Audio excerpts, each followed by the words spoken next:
Le premier exemple concernant les tensions, les courants en alternatif, c'est-à-dire les courants et les tensions sont sous forme sinusoïdale ou cosinusoïdale. D'accord?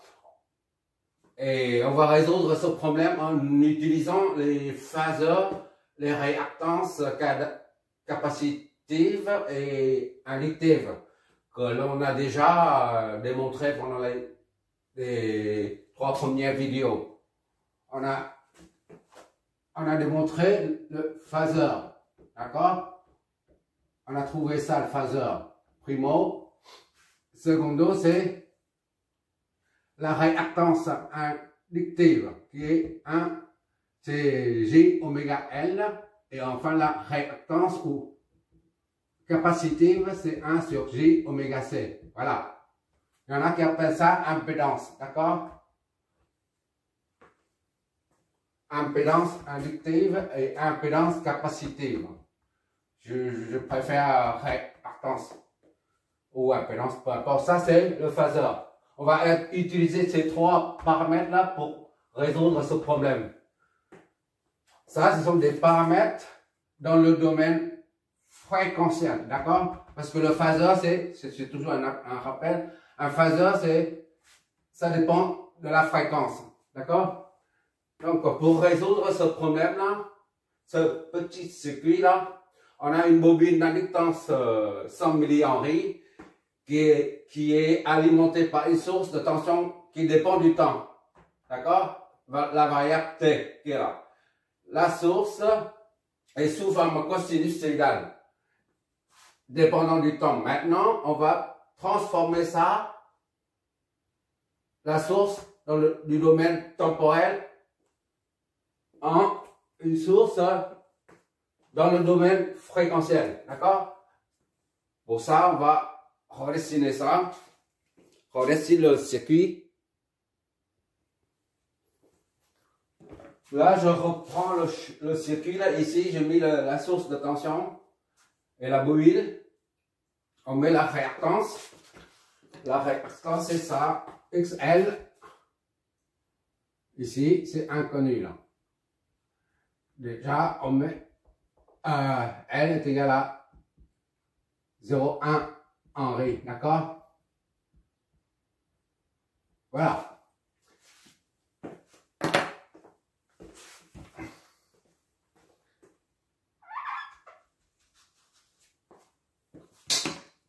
L est égal à 0,1 Henry. Voilà. Même si, lorsqu'on étudiait les circuits en courant continu, on a mis un sens, on a supposé un sens du courant. D'accord?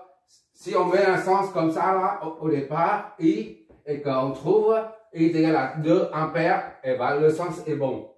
Par contre, si on suppose un sens toujours comme ça, là, et on trouve moins 0,2, 0,5 ampères, dans ce cas, il faut inverser le courant.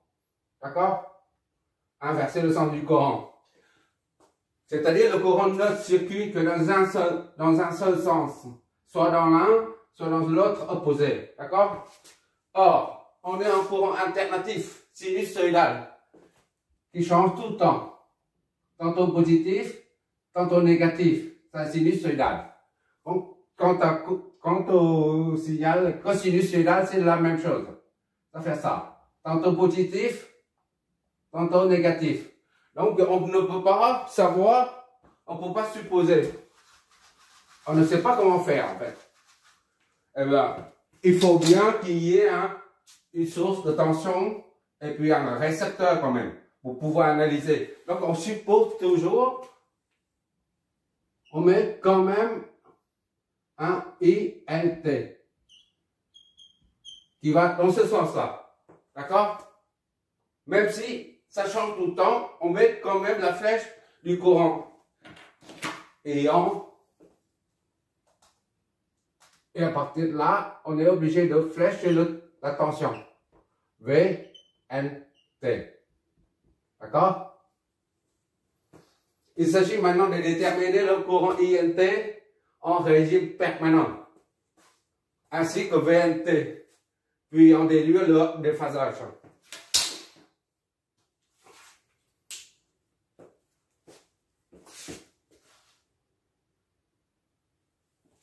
La tension d'ici à là on appelle 1.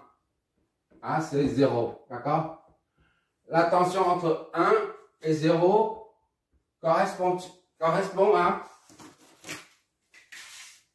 VS ici, d'accord? V1, 0 est égal à VS, T, d'accord? 1, 0 correspond à la tension de la source. De même, 1, 0 correspond aussi à VNT, aux bornes de l'inductance. Donc, VST est égal à VNT, ou alors VNT est égal à VST. D'accord? Maintenant, comme on raisonne dans le domaine fréquentiel, donc il faut avoir le phaseur de ça et de ça. D'accord? On ramène tout de suite ça dans le domaine phaseur. VST là, c'est dans le domaine temporel là, est égal à 12 cosinus de 60t plus 45 degrés.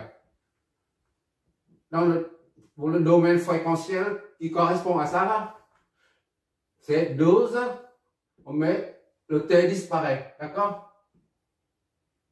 C'est égal à l'amplitude, c'est 12. Et la phase, c'est 45 degrés. Là, c'est primo. On a, ça, c'est la forme temporelle. Là, c'est la forme fréquentielle. D'accord? Et ça est égal à Vn également. D'accord? Puisque Vst est égal à Vnt. Dans le domaine temporel, bah, ça se répète. Vs, le phaseur Vs est égal au phaseur Vn. Alors maintenant, INT.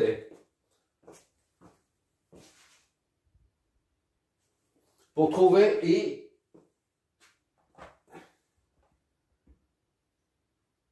INT là, NT, ça c'est dans le domaine temporel. Dans le domaine phaseur, qu'est-ce que ça fait? Qu'est-ce que ça donne? C'est que, sachant que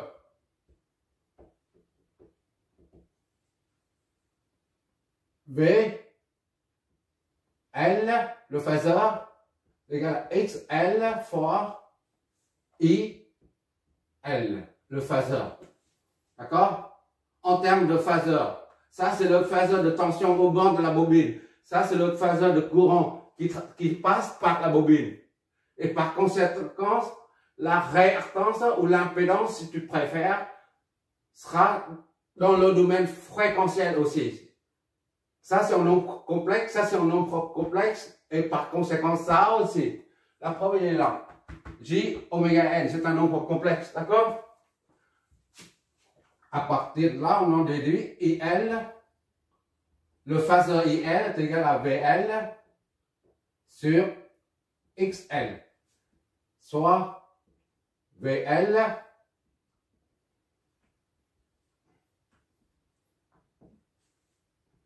IL est égal à VL sur J oméga L. D'accord? Ça c'est 0, ça c'est 1.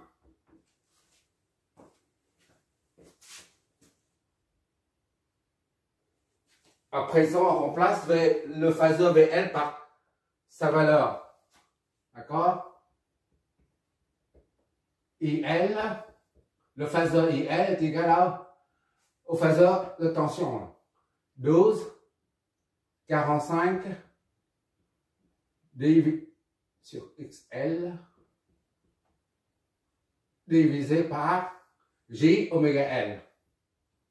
C'est-à-dire 12, 45 divisé par J fois oméga de pi f, oméga c'est 2 pi f,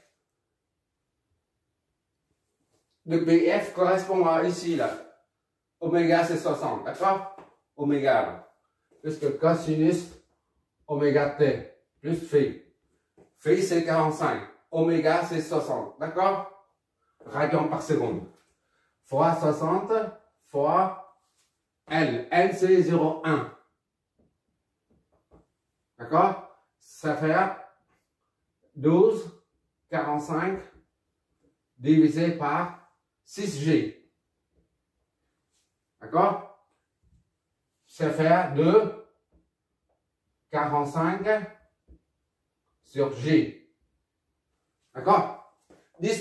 12 divisé par 6 fait 2. Maintenant, et en haut, on a le phaseur ou un nombre complexe. Désormais, on dit comme nombre complexe, d'accord? Pour simplifier les choses. Et en bas, tu as aussi un nombre complexe. Pour transformer ça en phaseur, comment tu fais en fait? Tu as ici Z.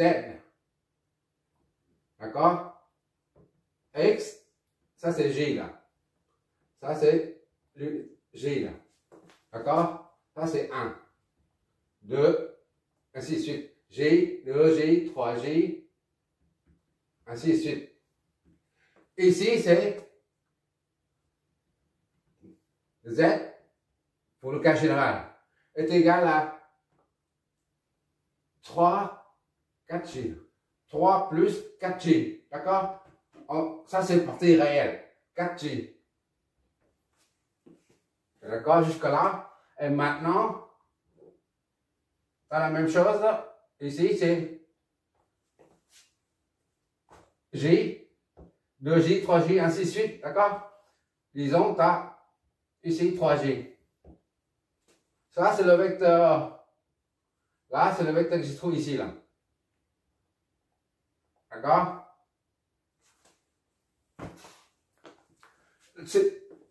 Comme il s'agit du premier exercice où on travaille avec les phaseurs, les nombres complexes, c'est pour ça que je détaille un peu. Et après, on ne fera plus ça. Ça sera terminé. 3J ici. Ici, c'est 0. D'accord? Là, tout à l'heure, c'est le nombre complexe qui est comme ça. Maintenant, c'est comme ça. Vertical. D'accord? Ça, c'est... Ici, c'est Z. Le point Z, là. Tout à l'heure, le point Z se trouve ici, là. Le nombre complexe se trouve là. Maintenant, il se trouve là. Là, c'est-à-dire Z est égal à 0 sur l'axe. D'accord? Plus 3G. C'est-à-dire Z est égal à 3G. 3, c'est pas Z, d'accord? Tout à l'heure, on a l'angle qui est phase qui est comme ça. Maintenant, l'angle de phase, c'est comme ça. C'est 90, d'accord? Supposons que ça soit, ça c'est arctangent, phi est égal à arctangent de 4 sur 3, d'accord? Et là, c'est phi est égal à combien? Là, on ne connaît pas, là. On fait ça sur ça. Et ça, c'est 90 degrés phi. On n'a même pas besoin de calculer. Parce que c'est perpendiculaire. Il n'y a pas de partie réelle. 0, là, ici. Donc, c'est 90 degrés. D'accord? 3J. Phi, 80, tu mets comme ça. Z est égal à 3 fois 1 fois 90. Voilà. Et si J se trouve là. Un J, c'est là.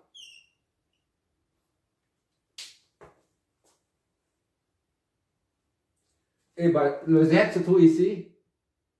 D'accord? Z est égal à 0 toujours, plus G. Soit Z est égal à G. C'est toujours 90 degrés là, ici. D'accord? Donc, G est égal à 1 fois 90.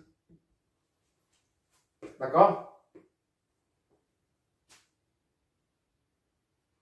Et pour revenir ici, là, G, donc on remplace par 1,90.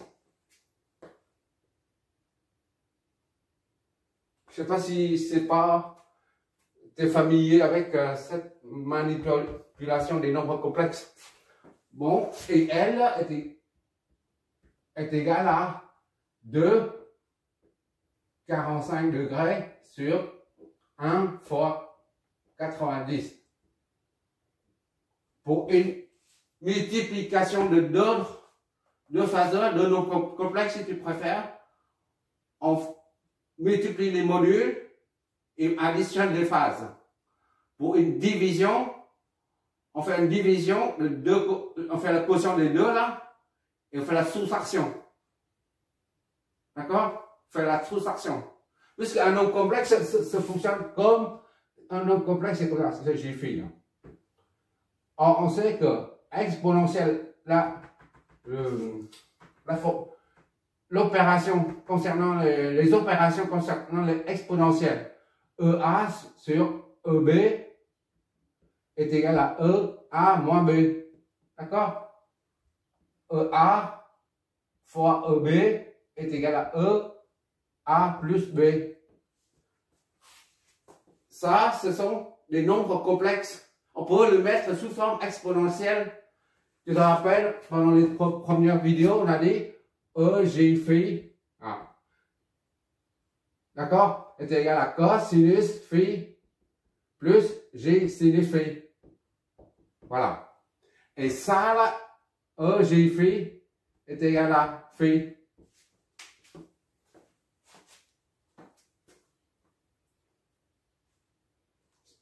Autrement dit, ici, là, 90. Et on a aussi une formule qui nous dit EJ pi sur 2 où EJ 90 est égal à J. Je ne sais pas si tu te rappelles, tu revois les 3 premières vidéos concernant l'introduction aux phaseurs et aux réactances inductives et capacitives. D'accord? Je n'aurais pas dû passer par là. J'ai pris la formule et puis c'est fait. J est égal à ça. J là, ici là. D'accord? Tu vois là, ici là, EJ 90. On retrouve ici là. 90. Pourquoi entre le quotient des deux phaseurs, on prend le 2 divisé par le 1, la division, et on fait la différence des deux phases. Ça vient du fait que ça, c'est la forme exponentielle. C'est la même chose que les opérations concernant les fonctions exponentielles. D'accord? C'est pour ça, donc ça donne 2 divisé par 1, ça donne 2. Et la phase, c'est 45 moins 90. D'accord? Donc, IL est égal à 2 moins 45 degrés. Voilà. Il faut que tu revois les 3 vidéos, les 3 premières vidéos et tu verras mieux, tu comprendras mieux. Maintenant, il nous reste qu'à évaluer le déphasage entre VL et IN. D'accord? On trace comme ça là. L'angle le plus petit, algébriquement, c'est moins 45.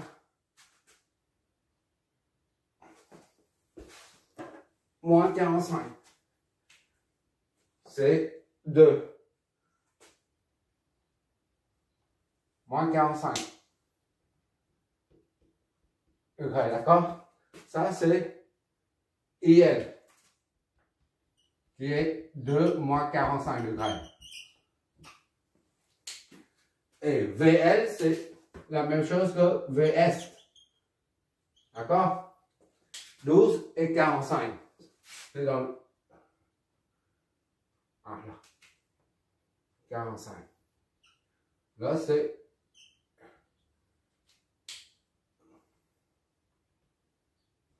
Voilà. Là, c'est 45. D'accord? Ça, c'est VL. 12, 45. Voilà. Le déphasage entre les deux, comme on a dit, c'est, on part dans le sens trigo, on parcourt dans le sens trigo comme ça là. Et elle doit faire moins 45 plus 45 pour rattraper VL. D'accord? Comme j'ai insisté, il faut prendre la valeur absolue pour simplifier la vie. D'accord? Déphasage. Et donc, égal à moins 45 ici, là. D'accord? Plus 45 en haut. 45 plus 45. On détermine visuellement. D'accord? Et ça donne 90. Ça va, l'absolu, c'est 45. Plus 45. Donc, 90 degrés.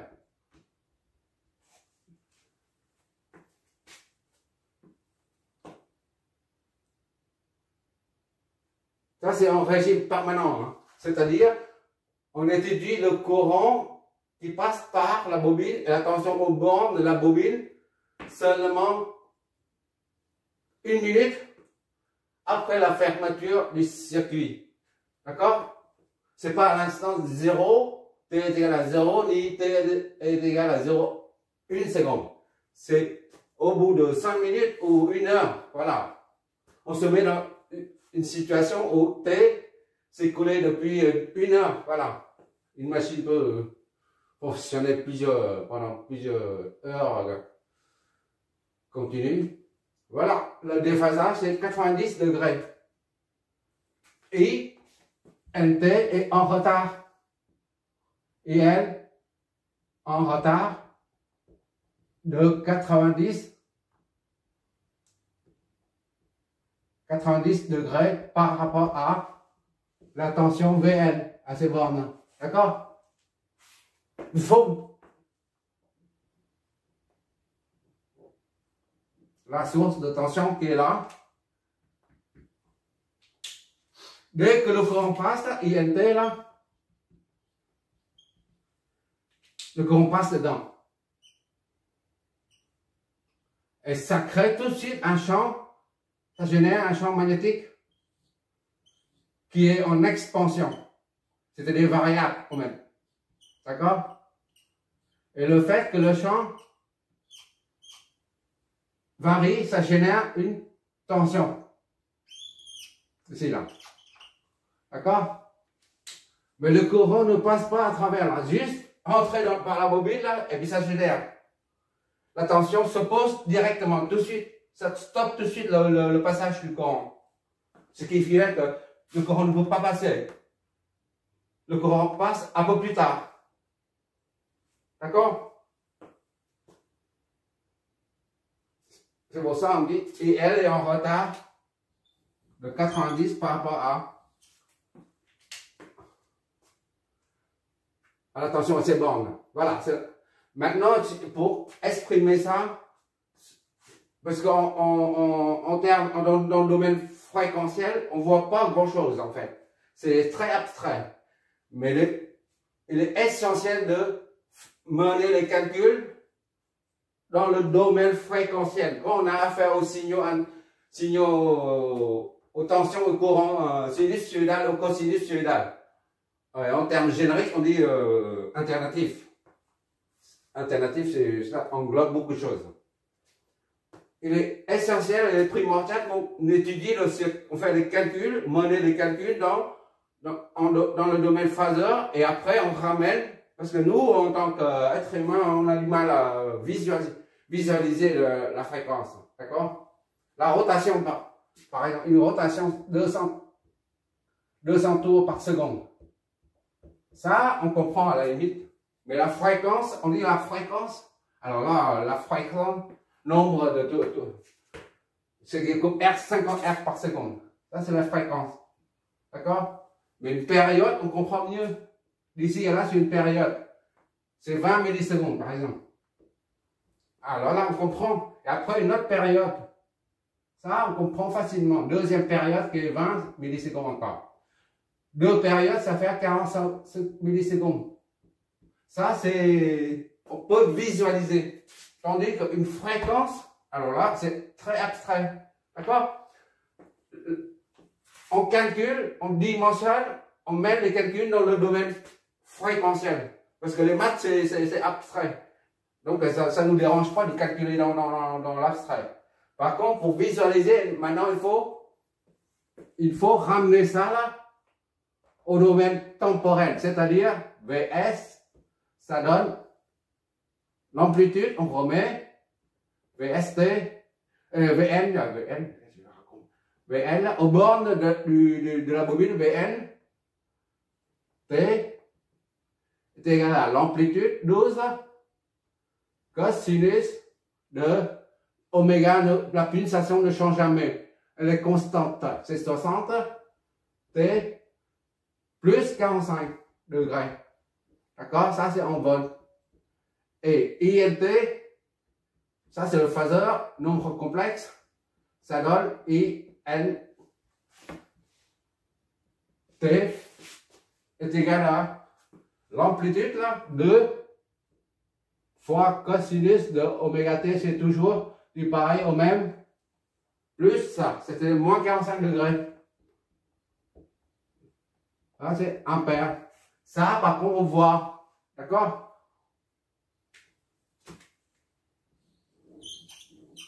Ça c'est là ce qui se passe aux bornes, attention aux bornes et au sein de la bobine. D'accord? Et quand on met comme ça, on ne voit pas de quoi s'agit-il.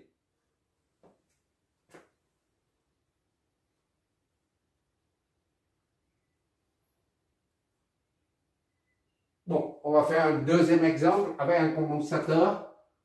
Et à partir du troisième, on va compliquer les choses. Merci d'avoir regardé.